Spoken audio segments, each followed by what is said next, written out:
What is up, ladies and gentlemen? Welcome back. Today, we're going to be doing a live impressions and Q&A right here on twitch.tv/Oroboro for you guys today. Basically, I wanted to make a no commentary version of this video, and now this is going to be the live commentary version of this video, in which my Twitch chat will be asking me questions the whole way through, and I'll be able to answer some of the things I wasn't able to really get across in my first video.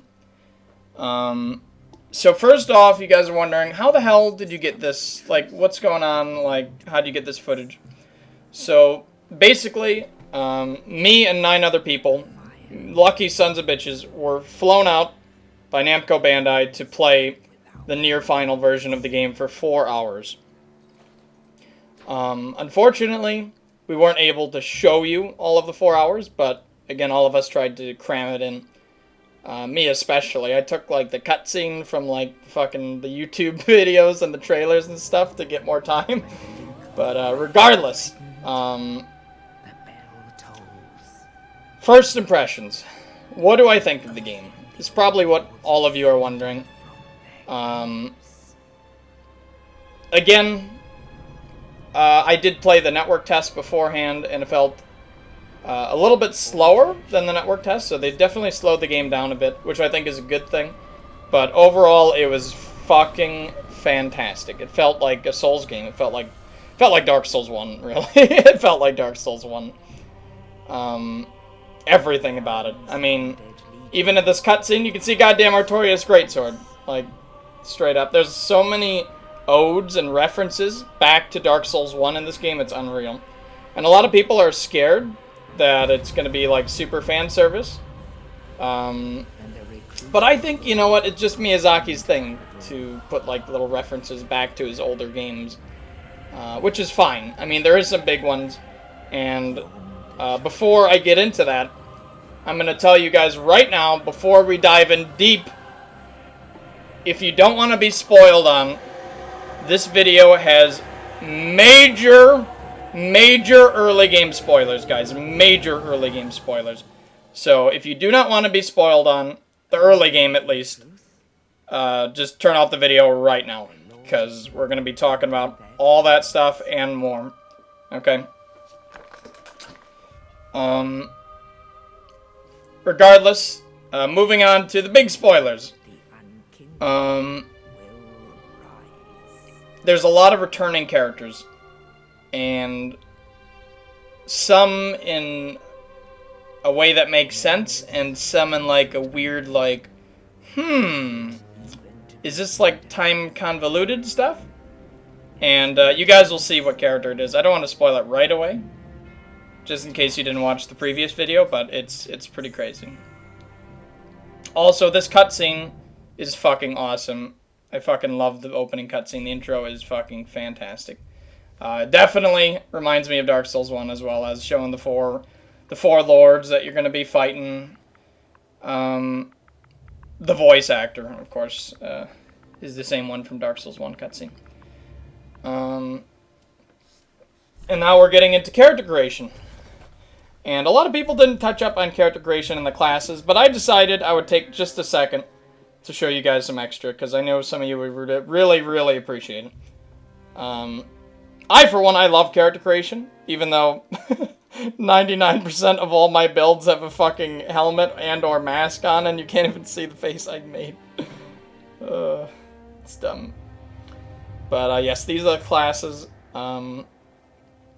It's looking like, from the stats, that almost every single optimal build is coming out of Knight, which is pretty fucking crazy. Like, Knight is just god tier, because it has so little of luck, int, and faith. So if you're going like any sort of non-magic build, and even some magic builds, it's so fucking good. We do go over later what the stats do later in the video, so we will get to that. Don't freak out. I know you guys are like, oh my god, luck is back, and oh my god, it's gonna be shit, and there'll probably be a weapon for luck. Like, if you guys ever played Demon Souls had the luck stat. And there was pretty much only a couple of uses for it. The main one being, god damn it, what was that sword? There was a sword you casted with light weapon, and it had like infinite sunlocks, and it made me sad. Blue Blood, the Blue Blood sword, that's the one. God damn, it was strong. So they'll probably have something like that that scales with luck. I don't know exactly when. Also, the pre-made faces, as you can see, are fucking amazing. I had a laugh at some of them. I was like, oh, okay. My guy sort of looks like a plebeian the whole time, but, you know, we'll fix that in the final game.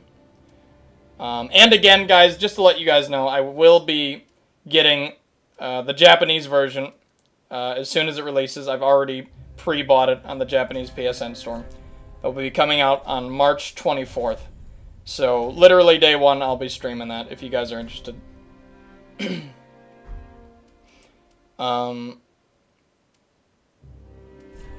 Yes, so basically, we all went to the event. We got to play on Xbox Ones. This is Xbox One footage you're watching. We got to, obviously, hook our setups and do whatever we wanted with the footage. So I tried to fit in as much of everything that I could into one video, and it was hard. It gets a little messy toward the end, and I apologize for that, but I had to fit it all in. And I did. I did a pretty good job of fitting most of it in, and the rest is why I'm here right now talking with you. And the voices, oh my god, the voices.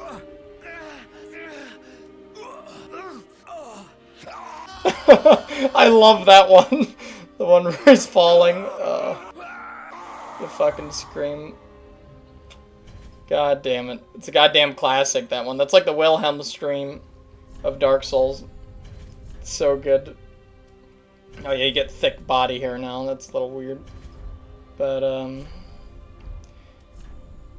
yeah, so, let's see. It was, out of Soulbrand, my Twitch team. It was me, Ty, aka Dreaded Cone, Sonos, and Stupid Idiot Peeve there. And, oh my god, as I was playing, Peeve kept on, like, poking me and, like, asking me questions and showing me stuff. And I got so fucking annoyed. I was like, please, I'm recording for the people. And you'll notice that sometimes I'm in the middle of something and then it just cuts. That's because Peeve is, like, poking me in the shoulder. And he's like, hey, I found something cool. And I'm like, I was like, just wait till after. Like, God, please. We only have 4 hours. Only 4 hours. I wanted to, like, min-max the shit out of my time. But yeah, we had a good time. I take the piss, but it was a lot of fun. Also, saving your favorites from Bloodborne is a welcome feature into the Souls game for sure. If you make a character, you spend a lot of time, you get them right back. Also, I cut out a huge loading screen right there, guys. The loading screens, I'm not gonna lie to you, they're pretty long. They're not Bloodborne long.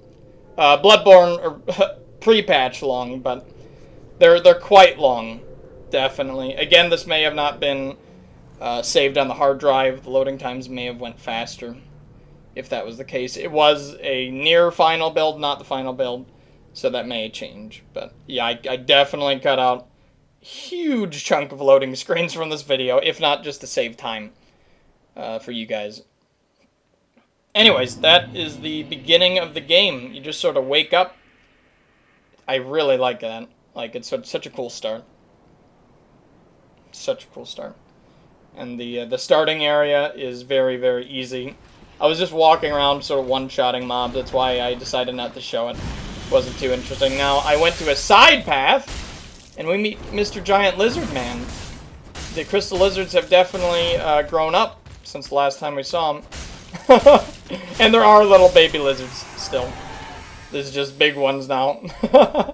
I like that. It was like a little side area that was like, yo, you come here, you're going to get your ass kicked if you don't know what you're doing, if you're new to the game.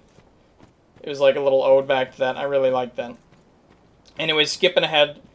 we get a nice view of the brand new Firelink Shrine. And I get to show off all the gestures in the game because I know you guys wanted to see that as well.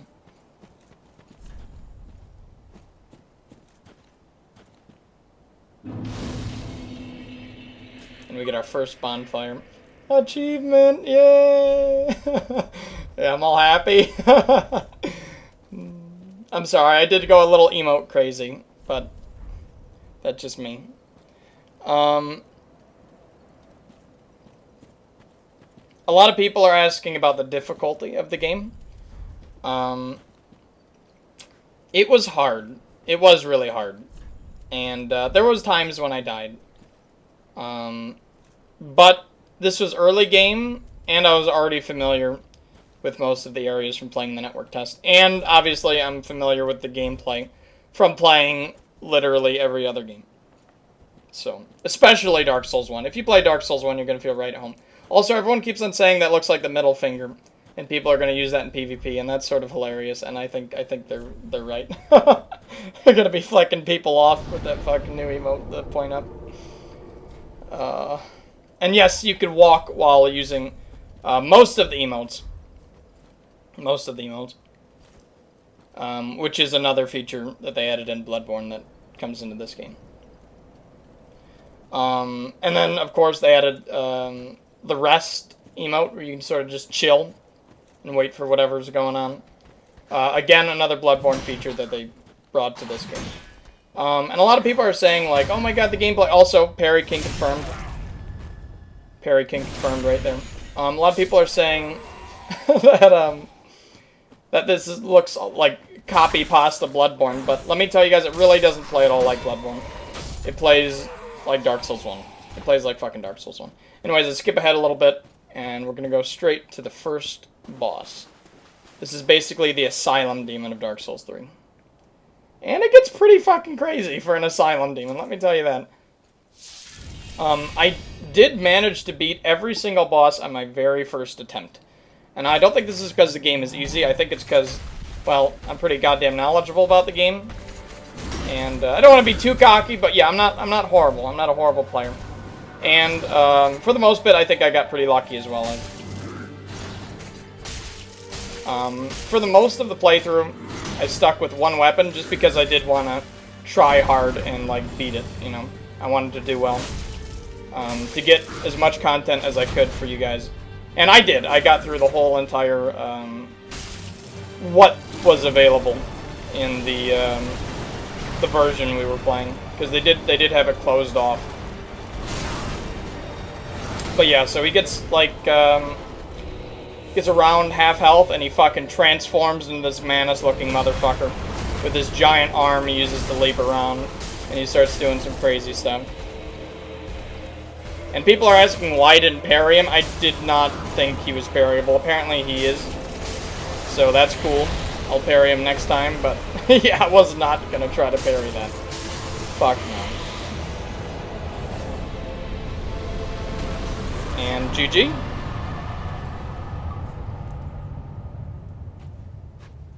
It was a really cool first fight. And the music was so good. Music is so good. The music is great throughout the game. It seems still to have just an amazing soundtrack. Anyways, right here, we're gonna skip ahead, and we go all the way to the Firelink Shrine in the distance. You guys see. I walk through that door, climb up a mountain, do some side stuff, and then walk right in. And here we are, the new hub, the new Firelink Shrine. Now, there is something to note about the new Firelink Shrine, is that it's more of, it's not an interconnected world like Dark Souls 1. To get to the next area of the game, you have to teleport with the bonfire. And here, we have the new Crestfallen. He's still sad. Spoilers. And in a minute, you'll see he gives the fucking best emote in the whole game. But yes, this is basically Demon Souls Nexus 2.0. Very, very reminiscent of the Nexus.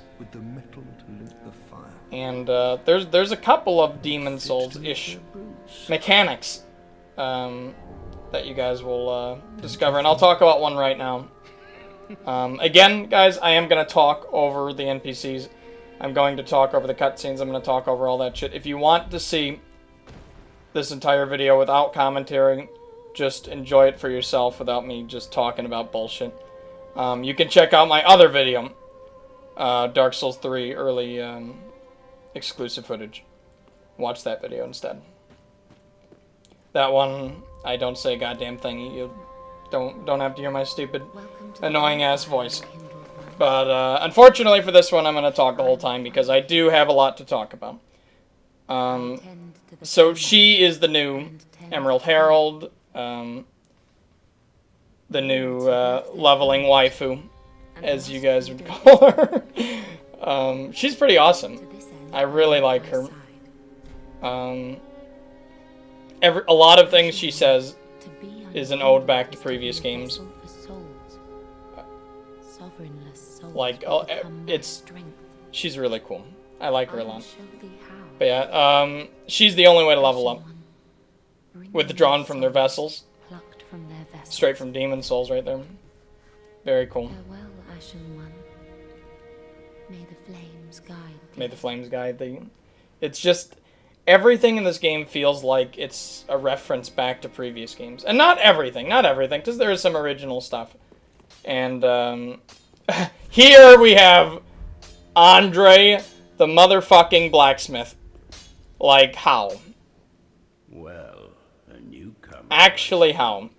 Now this, I do not understand, but I'm pretty okay with, because I like Andre. I'm sure it's like, time is convoluted, and he's a blacksmith, and he survived because he had a purpose, and that's blacksmithing, and he did it for fucking 700 years after Dark Souls 1, and he's still alive. But yeah, it's like, it's not like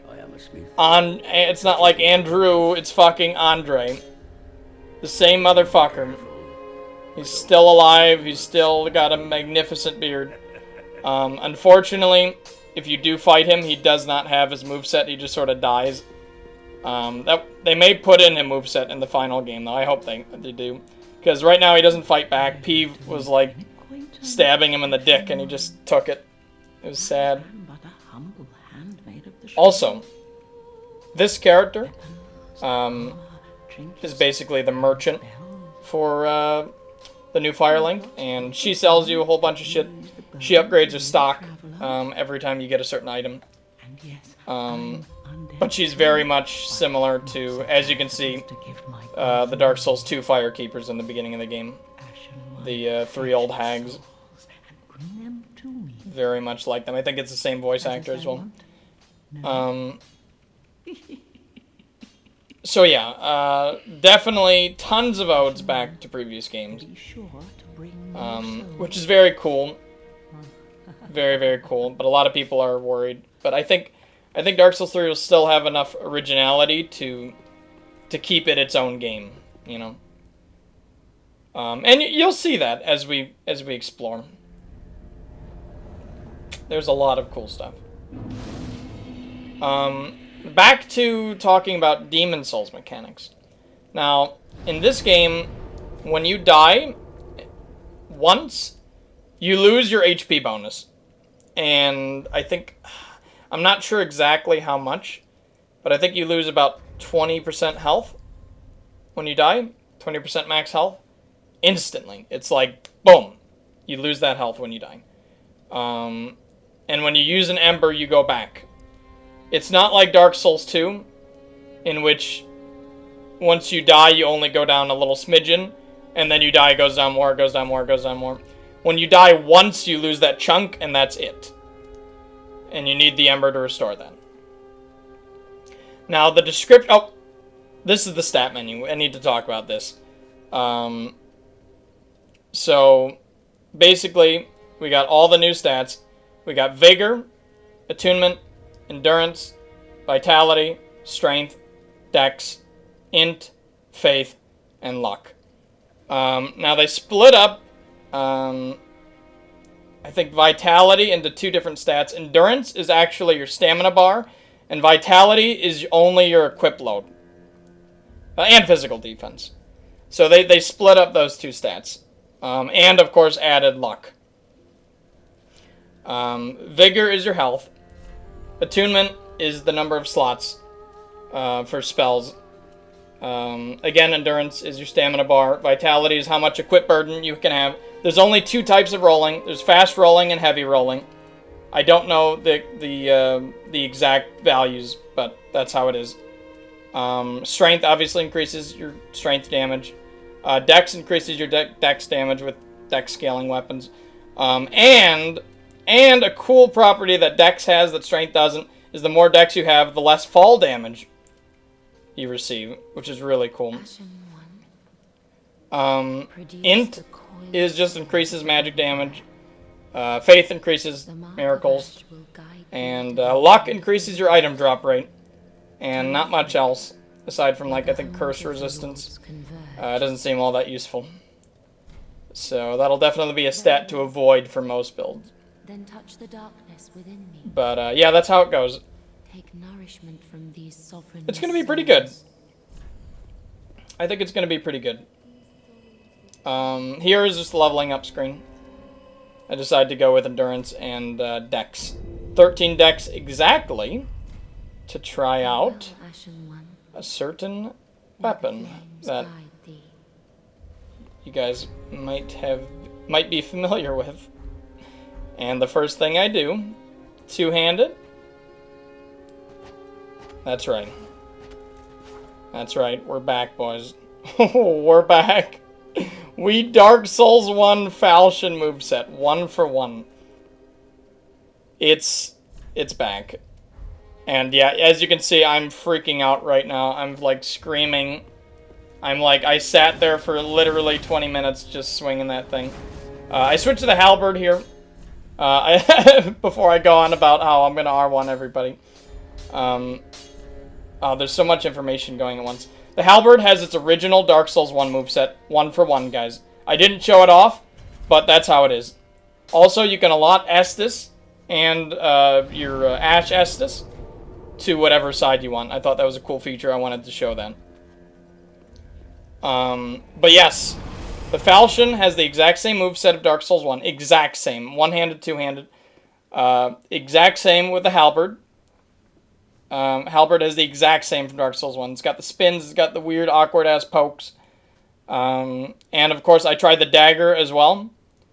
But I didn't get to use the weapon art, which is like the Bloodborne dash. And I'm really sad about that, because I was going to use it, and then fucking Peeve interrupted me, and I forgot all about it. And I'm like, God fucking damn it. But that's okay. So all those 3 weapons are pretty much 1 for 1 of Dark Souls 1. And a lot of weapons in this game, as you will soon realize, are almost 1-to-1 for the Dark Souls 1 moveset. But yeah, the weapon arts, as you can see previously, are fucking awesome. The scimitar weapon art is like a fucking super duper flip. The halberd is a charge. Apparently you can hold it down to charge even longer. And the dagger, as I've said before, is the Bloodborne dash. Like, you super lunge. It's really cool. Here we have our first mimic. Now, I didn't really show this area's gameplay off that much, because obviously, 1, I didn't have enough time for it, and number 2, you've already seen pretty much 1 for 1 of the network test with some changes to item drops and some small enemy locations and stuff like that. But yeah, it's pretty much what you've seen of the network test is this area. So if you haven't seen it, go watch my network test video, and you'll get to see most of it. And they did change the battle axe, so it does have like a weird new moveset, which I thought was really cool. Here's the Claymore moveset. I thought a lot of you guys love the Claymore. A lot of you guys would appreciate this. It is indeed pretty much 1-for-1 Dark Souls 1. Aside from that attacks, actually I think that was Dark Souls 1. I never really used R2. Well, definitely not Dark Souls 2, and that's definitely the Dark Souls 1, the smash. You know, we're definitely back to Dark Souls 1 Claymore moveset, which is fucking awesome. And, of course, for the weapon art, it does have the stance, which you get 2 attacks out of. You get the R1 and the R2. The one is like an uppercut, and this one is sort of a lunge. And I got the, what is this? The club, and they changed this moveset as well. Really cool. You got some really cool attacks. And everything else with the club was just the same as Dark Souls 1. That's why I didn't show it. So here we go down, and we meet a brand new NPC. And he's pretty cool. Ah. You're no jailer, are you? A lot of people are saying, well, were saying that he feels like the patches of this game. And, well, the evidence is not good toward this poor guy. Okay, so basically he tells you, like, go deliver this ring to someone in the town. And you go in the town and you find out that there's a lot of enemies like this character, and they're all, like, fucking trying to kill you, and they're thieves. And it's like, oh god, maybe I shouldn't have helped him. And the biggest evidence is that the person that you go to help literally is, like, already dead, and you get her bone. I don't know what you do. Maybe you give it to him and he feels bad? Or maybe it's all an act, but yeah, who knows. What do you say then? And I'm like, sure, I'm not playing this for more than 4 hours, I'll help you.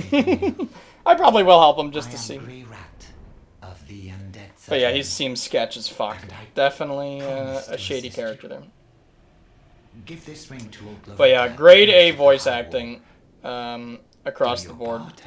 Like, oh, and that right there, we were playing on an Xbox One, as I've said earlier. And we had the weirdest Xbox One controllers ever. There was like these triggers on the back. That's sort of for more of an FPS sort of games. But yeah, they were fucking me the whole time. And I accidentally R2'd him at the very end. I did not mean to kill him, like, at all. But thankfully he teleported away. So. This Blue Knight, I thought was going to be tough as hell, but I'm the parry king, so I don't give a fuck. Yeah, it was the Elite controller, that's the one. I really did not like it. None of us did there. We were all, like, bitching about it. Accidentally kept on, like, R2ing, like, random shit. But yeah, I sort of parried the shit out of him. He wasn't there in the test, that's why I showed him off. And it was a really cool fight. I just annihilated him. And we get a new straight sword, which is cool. Also, you can see a bow. I did pick up the bow. I used it. And I was expecting the bow moves that we saw, that I was talking about a long time ago, on the E3 demo that we saw. The one that's like, you roll and you can shoot out of a roll. And that's only the short bow. That was the long bow, and it was just a regular bow. It's just 1-for-1 bow, that's why I didn't really show it off at all. It's just the same as Dark Souls 1. Nothing special or fancy about it. In fact, the weapon art didn't even work for me for some reason. I don't know if I was doing it wrong. And this lady right here, you're wondering, like, yo, where the fuck is the dancer? Well, they definitely moved her. The dancer is fucking out of there. Probably put her in a later game place. And we got this lady, which is the Way of the Blue Covenant, which actually returns in this game, which is awesome. Honestly, the Way of the Blue was a great idea, but I think it was poorly implemented. And I hope it's really I hope it's a lot better in this. So you talk to her again, and then she gives it to you or whatever. Basically, if you didn't play Dark Souls 2, the Way of the Blue is the fun police. Exactly, Black Knight. Exactly, it's the fun police. What they do is you join the Way of the Blue, and anyone who gets invaded that's in the Way of the Blue, I think there'll be another covenant, or maybe they put it in one covenant. The Blue Sentinels come to assist you. So if you get invaded while you're in the Way of the Blue, you have basically, if anyone's if anyone's there in the Blue Sentinels, they'll get summoned into your world to protect you from the invader. They're like, yo, pick on someone your own side. It's really cool. Keeps a close eye on things. Really cool. Honestly, I think that's probably one of the coolest interactions possible. So I'm actually really excited to fight a bunch of blue bastards. I don't think I'll join them myself, because, you know, I'll try it, but my main covenant, I'll probably still be a red bastard, let's be honest.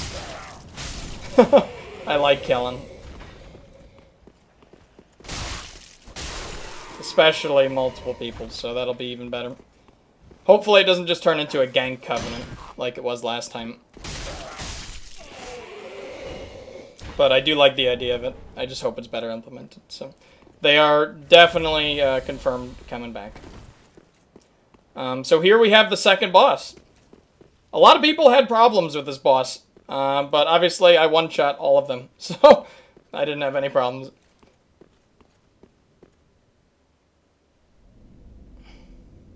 Fuck yeah, I love killing. No soul memory, yeah, I should mention that, in case you guys don't know. Soul memory matchmaking is gone. Miyazaki confirmed it a while back at E3. So thank fuck for that. It'll be soul level based.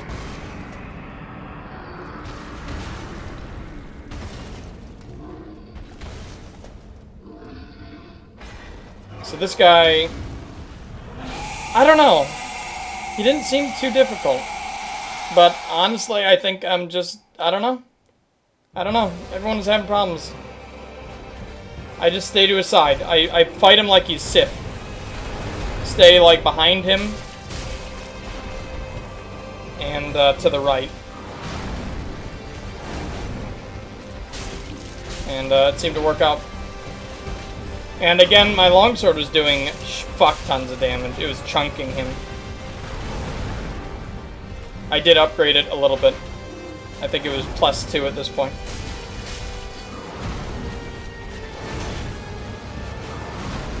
Again, amazing soundtrack. And you guys are wondering what that bar is. That's a new status alignment. It's called Frostbite.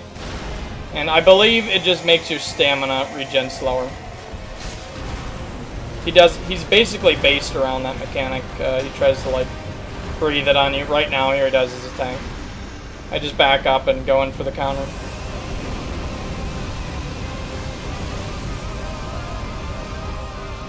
People are asking if this boss is parryable. I don't think so. But who knows? Anything's possible.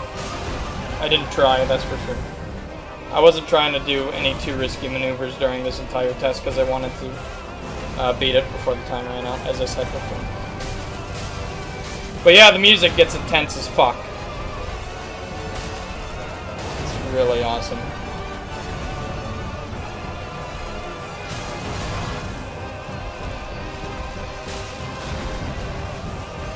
But yeah, I was pretty much annihilating this poor boss. Almost got slammed there, but thankfully the Estus recovery time is pretty quick.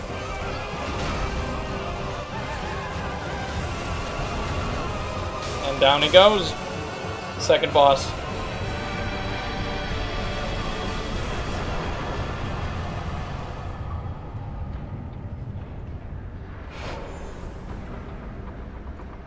Achievement unlocked, yay! And the door slowly opens, and it's spooky. And again, this leads to a cutscene with a load screen that takes you to another area. And people are saying how they're really disappointed that the game isn't really interconnected whatsoever. I'm okay with it, it's whatever. But yeah, I definitely love the interconnectivity of Dark Souls 1, and I don't think we'll have anything like that for a while. But yeah, so you enter this cutscene, you hold up the banner that you got from the Way of Blue Lady, and you meet an old friend, or some old friends. You may recognize them. That's right. The demons from Analondo are back, and of course, what do? They pick your ass up and they fly you somewhere. Whee! And again, super reference to the previous games. Basically, straight up, look at that. It's like you landed in Anor Londo. Except, it's not.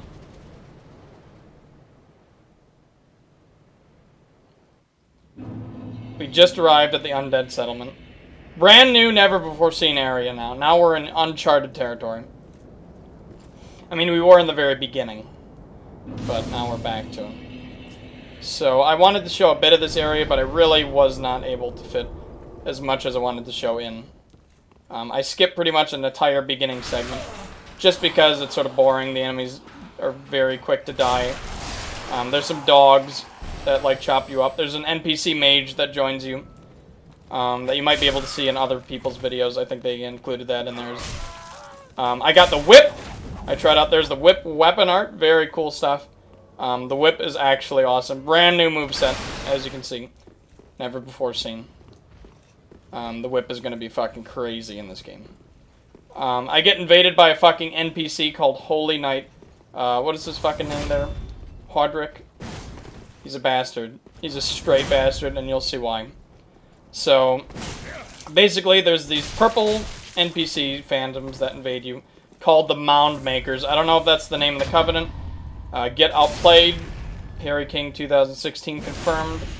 But that'll turn around in just a second here, unfortunately for me. And look, he fucking chugs on me. I'm like, what is this AI, dude? They really fucking step that shit up. Like, he plays like a player. And look, he even backs up to cast Power Within. Again, confirmed Power Within is back. And he fucking parries me. I was like, son of a bitch. So, they really stepped it up with their NPC AI. And look, he cast Warmth! He cast fucking Warmth on me! I was like, okay. I was like, this is next level. I feel like one of the fucking devs are, like, is invading me right now. And I finally get him. He ran away and put Warmth in the enemies. I had to go in and beat his ass and kill him. And, he dropped an item, which you get for killing invaders. And, I did find out that you can turn this in to get, Covenant standing for a certain Covenant. I don't know which one, though. But yeah, Mound Makers are brand new purple phantoms. I assume you'll be able to join them. Which is pretty cool. But yeah, this bit, you're getting speared on by a dude in a tower. He's just shooting great bows at you over and over. It's fucking annoying as shit. Very reminiscent of Demon Souls. The Storm Rulers. This is the Scythe. We just picked up the Great Scythe. Here's the moveset. It's fucking awesome, guys. It's fucking awesome. As you can see. It's got, seriously, a fucking sick moveset. I show the full thing here. I'm really excited to use it more. Thanks, EMBER. And in another area, I get the Cestus. At first, I'm like, oh, it's just Dark Souls 1. And then, I two-hand it. You pull out another one, start dual-wielding. It's similar to the Legion Scimitars. It's one of the dual-wielding weapons. And look at that. Just beating ass. Until this guy. This motherfucker with the bowl, I wanted to show his moveset because he's fun. So, basically, you can buff one and you buff both of them, which is super cool. I use my poise, and it does not matter. He gives no fucks. Smashes me right into the dirt as I'm trying to punch him. And of course I get hugged by Grandma. She's mean. Grandma's a mean bitch. There she goes with the grab again. She does cast this, like, swarm of flies as well. That you don't get to see, but she does cast it at me. And, it's like a weird fly swarm magic. I also saw that players can get it, too, so that's pretty cool. Also, this is 100% the new Lothric. Another one of those unkindled, are you? At least he sounds like him. All you faceless undead, behaving as if you deserve. He's really mean. He's just mean to you and just tells you you suck. Heed my words. But goddamn, he looks cool. If you've any Look at his sense, hammer and that armor. you go find a coffin. to He looks huddle up so inside. fucking badass. You here, in this land of I was horrors. spooked. You're like a frail maiden. And there he is, he's fucking mean. I was like, dude, that is uncalled for. If like the others, In the next room, you see, to the right, there is a room he's just sort of chilling by.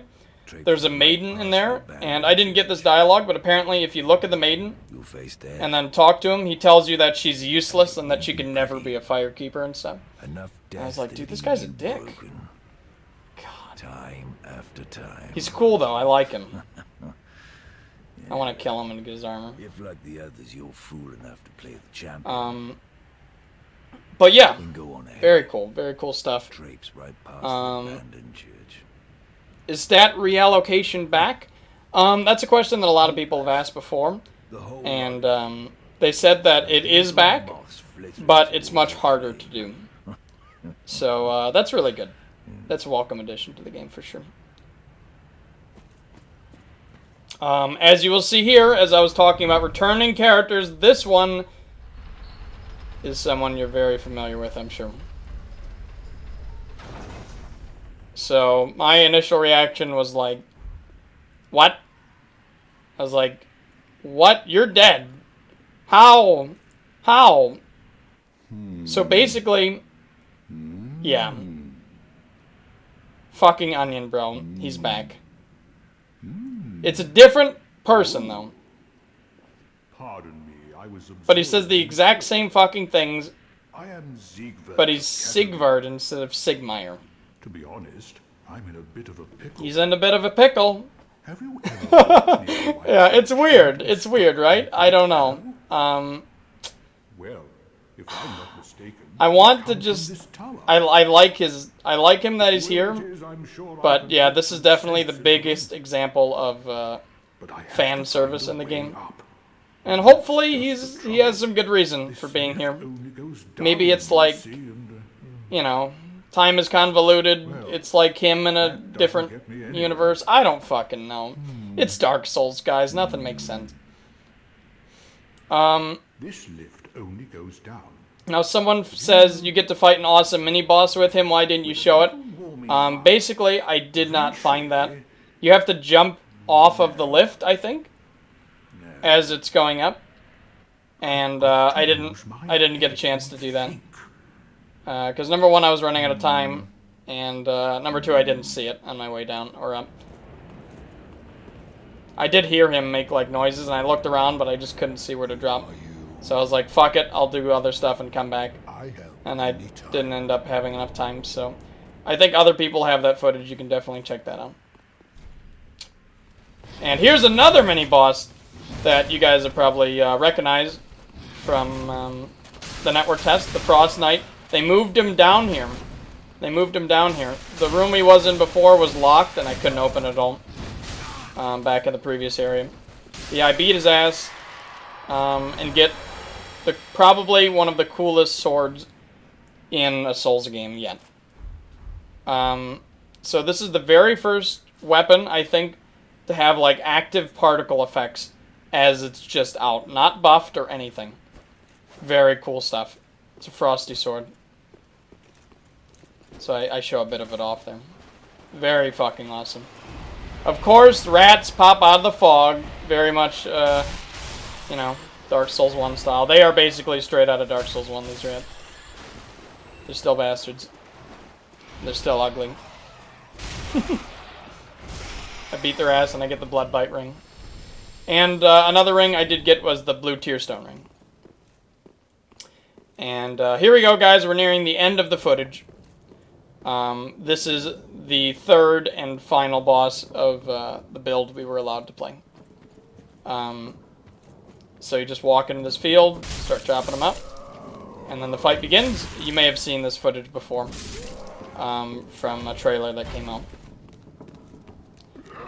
Believe it or not, I do one-shot the tree boss as well, but you'll see. It's a good fight. So if you guys have any last-minute questions, now's the time to ask. I know I didn't really get a chance to answer a lot of questions.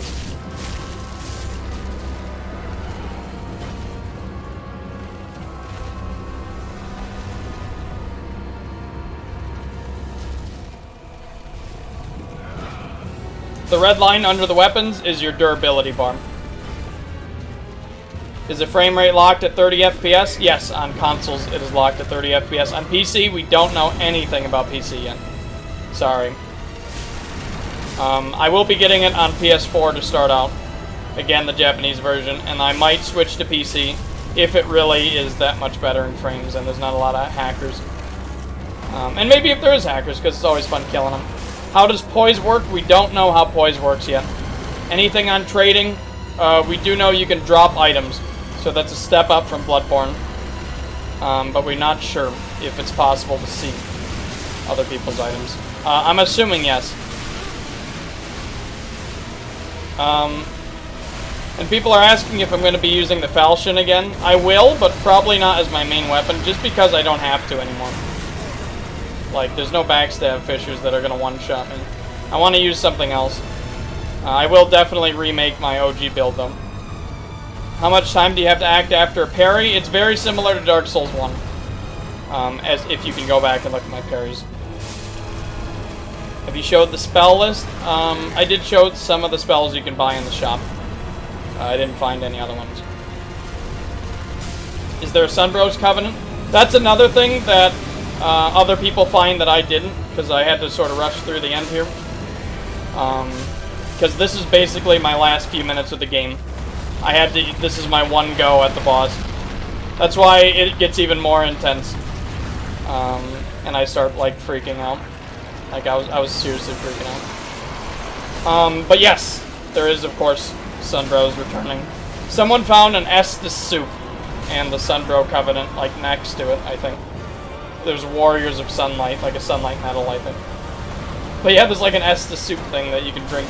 It's weird. I didn't get any footage of that, unfortunately, but there is indeed a katana I missed as well. There's a dude in Firelink with a katana, and you can beat his ass and get his Uchi katana. And it has the old Dark Souls 1 moveset, but it has the weapon art is very similar to the Bloodborne Chikage, which you do you hold it and then you do the slash. It also has a parry, which looks fucking cool as shit. Again, I didn't get this in my playthrough, so those are the things that I missed. Other than that, I hit pretty much every other point, and I outplay the shit out of this boss. I start playing very passive because I really want to win, because I know I only have one chance and one Estus left.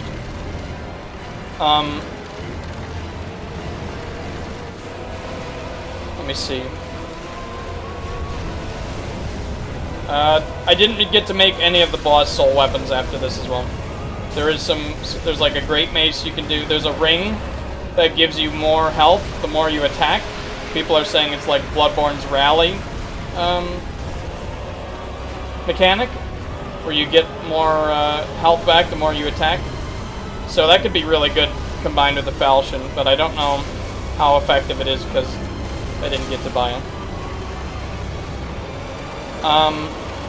Does the Frosty Sword have nice arts? I believe it's just the stance art. The standard stance art of the longsword, where you go into the stance and then you do the hyper armor attacks. Are you going to switch to the PC version? Like I said, we're going to wait and see on that. To see if it's 60 frames, see how good it looks, how much better it plays, etc. We'll see.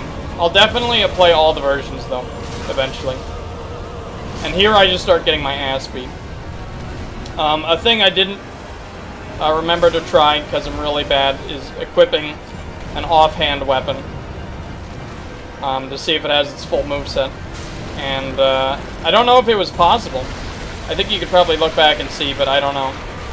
I think the only dual wielding is the dual wield specific weapons.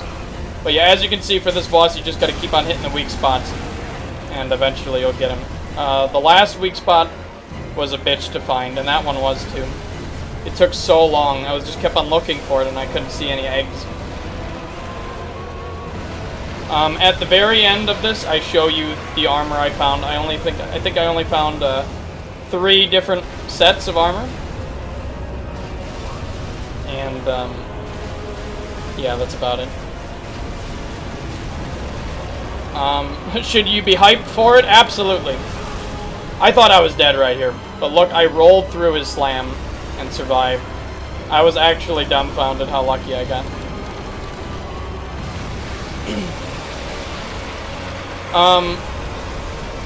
Nothing about an arena yet. Nothing about a PvP arena yet. PvP meta predictions?